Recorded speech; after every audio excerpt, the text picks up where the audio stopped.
mundo que tenemos. Rodrigo, ¿te sentiste cerca de la Tercera Guerra Mundial o no? Como toda mi generación durante muchos años en medio de la Guerra Fría. Absolutamente, ¿no? Era un temor que se hizo realidad de alguna manera o se acercó el sábado, ¿no? Que no todos nos enteramos. Pero era como un evento totalmente anunciado, o sea, que parte con el horror del atentado de Hamás el 7 de octubre a los kibutz en Israel, que deja 1.300 muertos y yo diría con un accionar extremadamente violento que se enmarca en lo que se tilda como terrorismo propiamente tal. Y a partir de ese hecho, todo lo que venía era, por lo menos desde mi punto de vista y desde muchos otros, algo esperable. O sea, la reacción de Israel para poder ir a rescatar a sus rehenes implica involucrar no solo a este grupo paramilitar como es Hamás, sino a toda la sociedad civil palestina, y a la fecha estamos hablando de 33.000 fallecidos. Que tampoco se trata de comparar el cuánto, pero sí es importante dimensionar la magnitud de el impacto en esa sociedad que tiene que esté permanentemente durante todos estos meses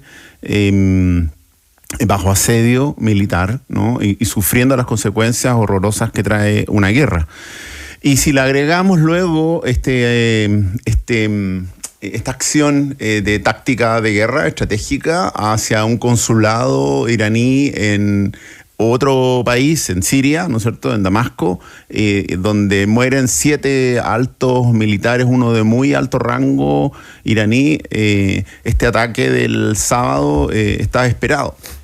Tan esperado que ellos incluso lo anunciaron, ¿no? Enviaron drones que demoran, entiendo, 10 horas desde que salen hasta que llegan. Por lo tanto, era un ataque avisado para poner a prueba el escudo de hierro israelita, que opera correctamente, no en solitario, opera con la concomitancia de Estados Unidos. Por lo tanto, aquí ya en este conflicto estamos ampliándolo hacia quién es el principal aliado de Israel en el mundo, que es Estados Unidos, y con el impacto en la región. Primero, porque aquí ya rápidamente vemos que lo que se avecina, ojalá que no, puede ser una escalada, ¿no? Veamos qué pasa con Israel. Irán dice en ONU, nosotros llegamos hasta acá. Esto fue un acto de represalia por el ataque a Damasco. Pero cuán probable es que Israel no haga nada, no realice nada, es bastante improbable, pienso yo, lamentablemente. Y eso tiene consecuencias para todo el mundo, ¿no? Está involucrado no solo Estados Unidos, se suma Inglaterra, se sumó Francia con declaraciones abiertas de respaldo a Israel, y todo este escenario tiene un impacto económico que ya lo estamos viviendo. Subió el petróleo, subió el dólar y nos repercute a nosotros estando a ¿cuánto? A 17.000 kilómetros de distancia. Carolina, ¿leitado? Sí, yo creo que lejos lo más complejo en todo esto es la crisis humanitaria, porque finalmente hay miles de personas que circulan que además tratan de escapar y no pueden, no tienen dónde. En Egipto no abren la frontera y finalmente se transforma en una especie de, yo diría también de alguna manera como rehenes de un conflicto, porque en la práctica no tienen qué hacer, y es una masa importante, y uno dice qué va a pasar aquí. Y por otro lado también otra cosa que es compleja es que esto parte justo en una crisis donde el presidente israelí estaba tremendamente cuestionado. Entonces hoy día uno ve las manifestaciones en el propio Israel de entender que una cosa es la respuesta, digamos, a un ataque que todos, yo creo, tenemos que condenar y que obviamente es inaceptable, pero por otro lado creo que el mismo Estados Unidos, digamos, lo ha cuestionado como diciendo, oye, aquí esto ya no es posible mantener este conflicto en este nivel y con esta con esta barbarie, digamos, de atacar civiles, de esta crisis humanitaria, de que muera gente de hambre. O sea, creo que finalmente es una crisis que va mucho más allá y que nos cuestiona también, porque también empiezan todas estas cosas. ¿Con quién te peleas? Con las potencias. Cuando uno dice, oye, te vas a pelear con Estados Unidos, te vas a pelear con Israel, ¿qué es lo que significa decirle a Israel no a una potencia mundial? Todas las dificultades que tuvimos ahora y que uno está mirando como a veces de espectador, pero claramente además en un mundo globalizado donde no solo somos espectadores. Yo también tuve la sensación ese día de hasta dónde nos llega. Uno dice cuánto de esto, esta ola, este tsunami, digamos, que pasa muy lejos de nosotros, pero que en la práctica está muy cerca de nosotros. De hecho, todo el tema de las amenazas terroristas, todo eso también, algo había, un reportaje por ahí, algo en Bolivia, el tema de Irán, no sé qué estuve leyendo por ahí el fin de semana, y que uno dice, nos puede permear perfectamente. Además, somos países donde somos mucho más vulnerables desde el punto de vista de cualquier tipo de atentado, y que justamente se buscan estos lugares donde hay menos protección. O sea, hoy día en Europa está toda la alerta terrorista y por lo tanto está todo resguardado, y uno dice, bueno, ¿cuán preparados estamos nosotros para algo así? Y buscan lugares probablemente más lejanos. Yo siento que hay una crisis humanitaria que hay que enfrentar, y creo que va a ser muy difícil que esto no escale más. O sea, fue raro el ataque del fin de semana. Yo encuentro, lo comentaba con algunos y decía, esto es como una amenaza, es un ataque, pero no tanto, porque Irán sabe que Israel se iba a defender y los iba a contrarrestar, o sea, salvo que apostaran a que alguno de estos misiles o alguno de estos drones dieran el blanco, pero en la práctica yo creo que todos saben que Israel está preparado para recibir un ataque así. Entonces a mí me pareció un poquito como, no sé si es como una...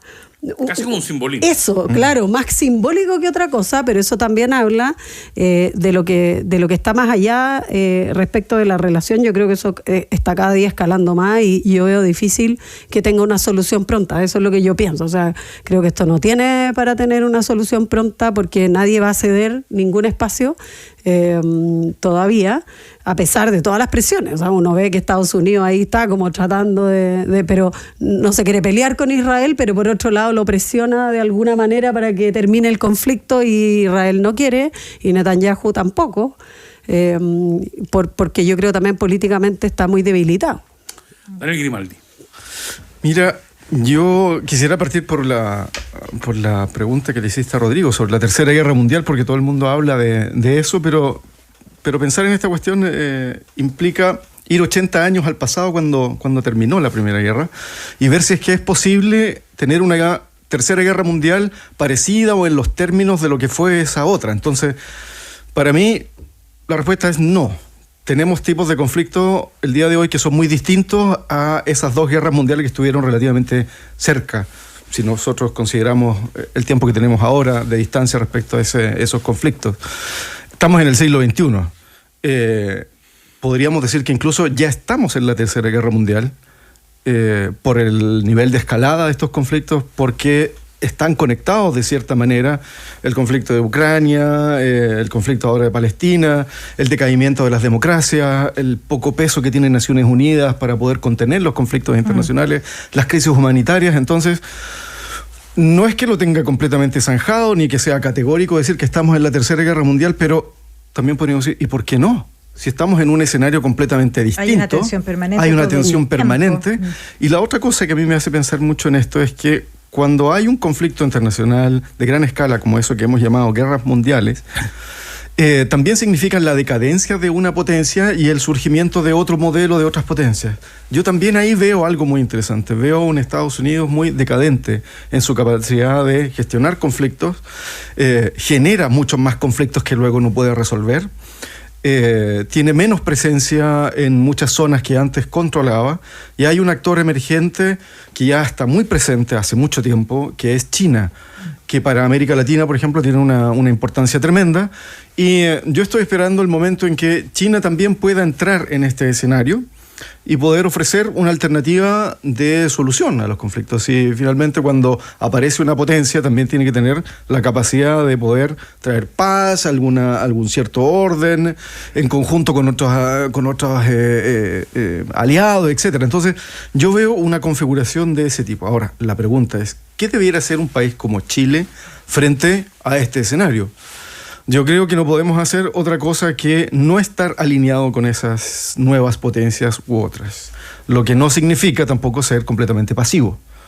Por ahí en Chile 21, Carlos Ominami, Carlos Fortín también y Jorge Heine han escrito un libro que se llama El no lineamiento activo, que tiene una doctrina muy interesante respecto a este deber de países como nosotros de no seguir las tendencias de estas grandes potencias porque tenemos nuestros propios problemas y finalmente nunca hemos salido muy beneficiados de estos alineamientos. Ahora, eso no implica tampoco ser completamente pasivo, como les digo, sino que también instar a otros países de las mismas características que nosotros a un movimiento pro paz, pro desarrollo, porque finalmente son países como los nuestros los que terminan muy perjudicados.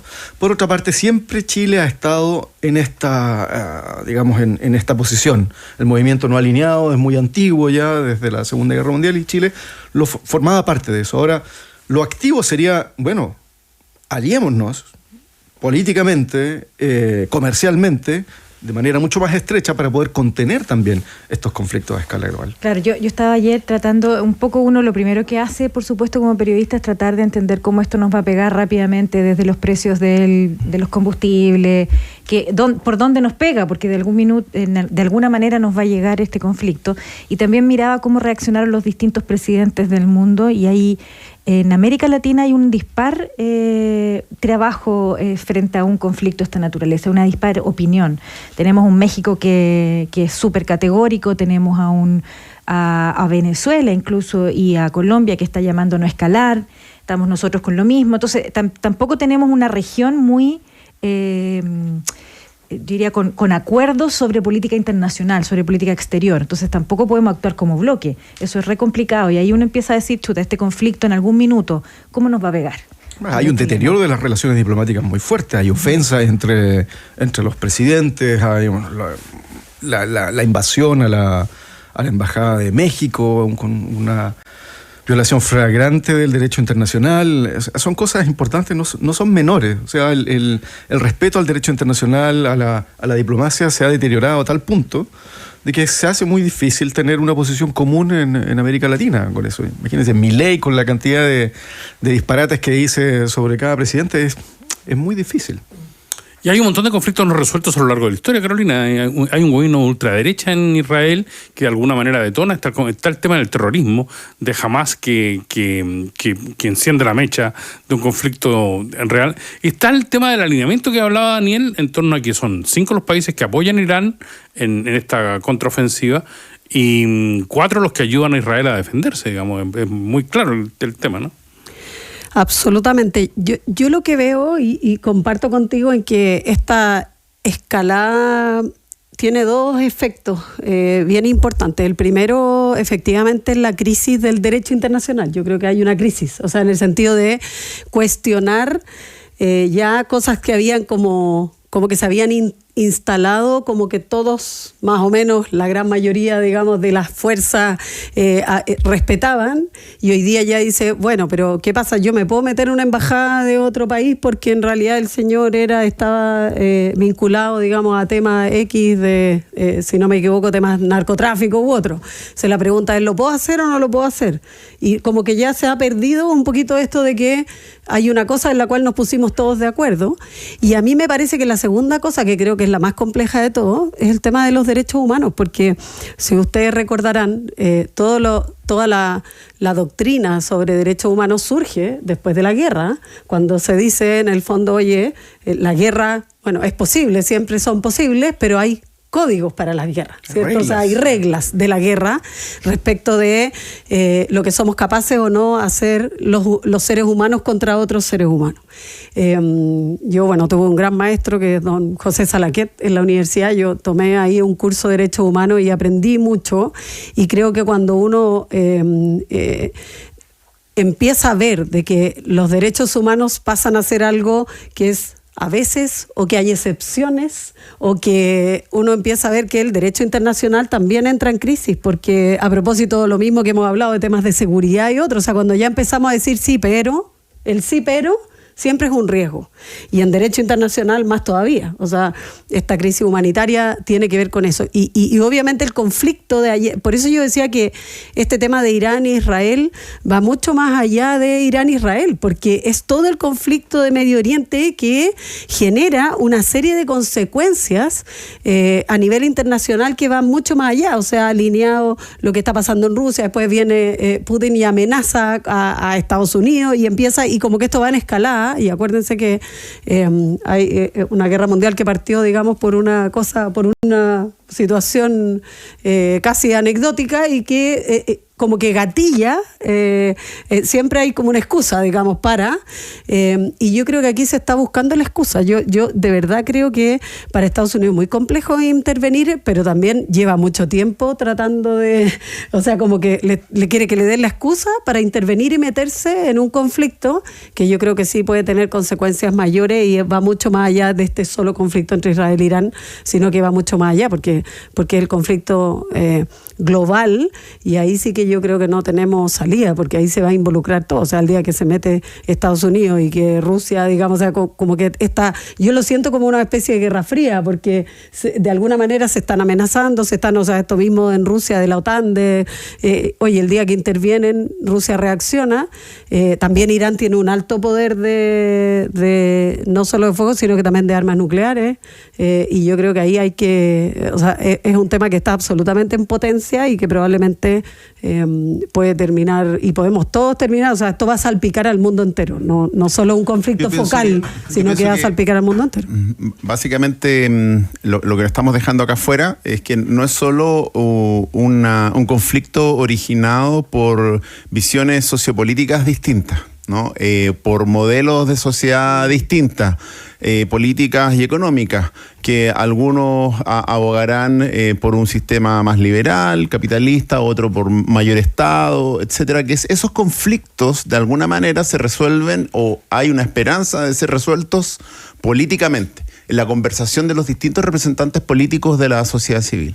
El problema aquí entre Irán e Israel es que es un conflicto religioso y fundamentalista, ¿no? Donde las verdades religiosas no tienen un punto de encuentro y ninguna de las partes está dispuesto a ceder respecto de esa verdad. Y desde ese momento es que este conflicto pareciera ser que no tiene una solución para nada en el corto plazo y difícilmente en el largo plazo. La única instancia de acercamiento que vimos fue ya hace más de 30 años con Yasser Arafat, ¿no? Cuando se acerca a Israel, ¿no? y declara y hace práctica de un acuerdo de paz que fue bastante duradero, ¿no? Entendiendo las diferencias ideológicas fundamentalistas de las religiones que cada uno de estos pueblos profesan. Pero hoy por hoy eso está en franco encuentro, que no se le ve mayor resolución y aflora como un conflicto que, claro, repercute más allá. Daniel planteaba que ojalá que un nuevo líder como China viniera a proponer una solución de paz y tomar el liderazgo global, pero yo en realidad veo a China quizás más propenso a hacer valer su derecho histórico sobre Taiwán y sobre Hong Kong, ¿no? Y eso sería catastrófico, ¿no? ¿Y para qué hablar de Ucrania y Rusia? Entonces, el naipe se desordena y se reordena de tal forma que el conflicto, como se está visualizando, es un conflicto que no va a ser